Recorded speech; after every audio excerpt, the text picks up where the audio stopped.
Tension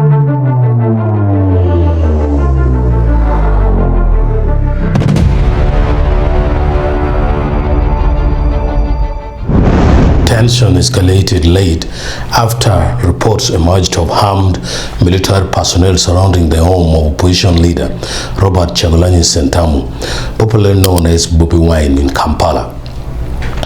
Political activist Solomon Kampala first alerted the public via social media, posting military men are currently in our compound at home. Shortly afterward, human rights defenders and allied advocacy groups reposted an urgent alert urging that Uganda's military was attempting to force entry into Kyagulanyi's residence, where his wife, Barbara Kyagulanyi, was said to be under what they described as an illegal house arrest.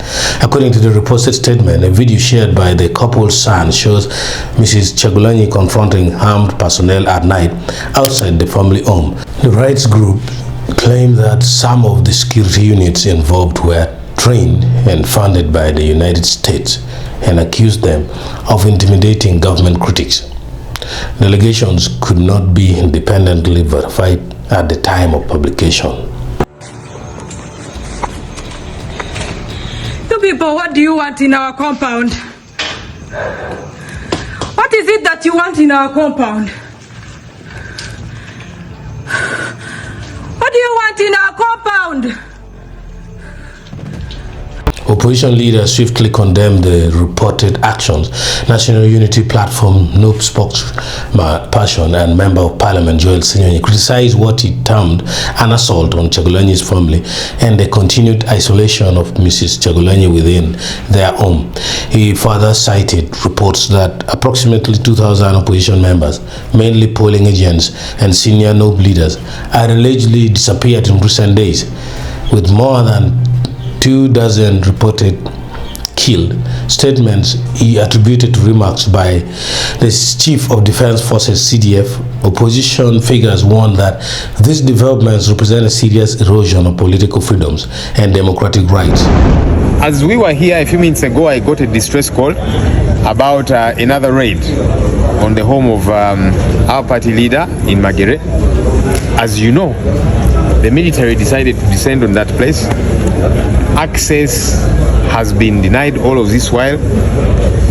You have seen Muhoozi, Mr. Museveni's son, tweeting and saying, I'm looking for Kyagulanyi to kill him.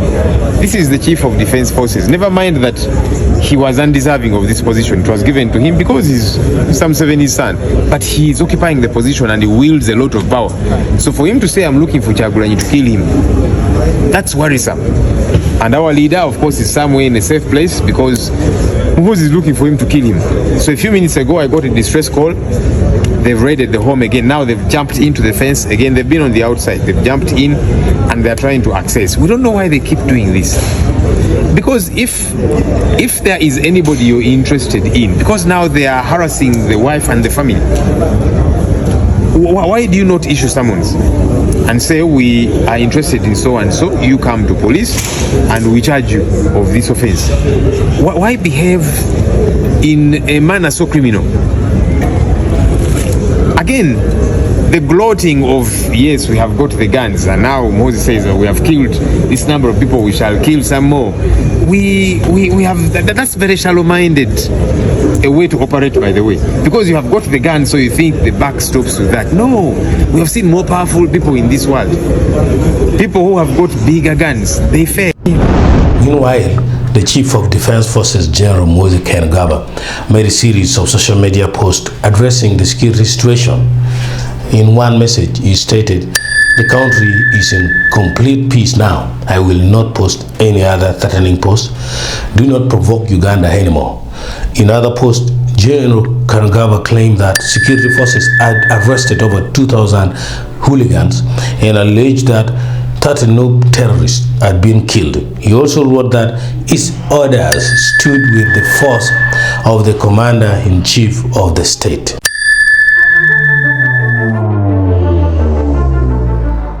In a further statement, General Kangaba asserted that whether Robert Kyagulanyi Ssentamu is in the country or not, I, as CDF, in the interest of national security and for the good of the common will ban him from any further participation. A declaration that has sparked legal and constitutional debate among analysts and civil society groups.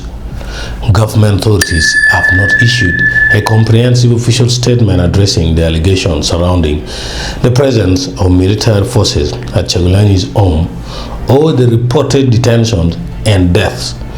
Human rights organizations are calling for transparency, restraint by security agencies, and immediate respect for due process. As events continue to unfold, observers say the situation marks a critical moment for Uganda's political climate, with implications for civil liberties, rule of law, and the country's democratic trajectory.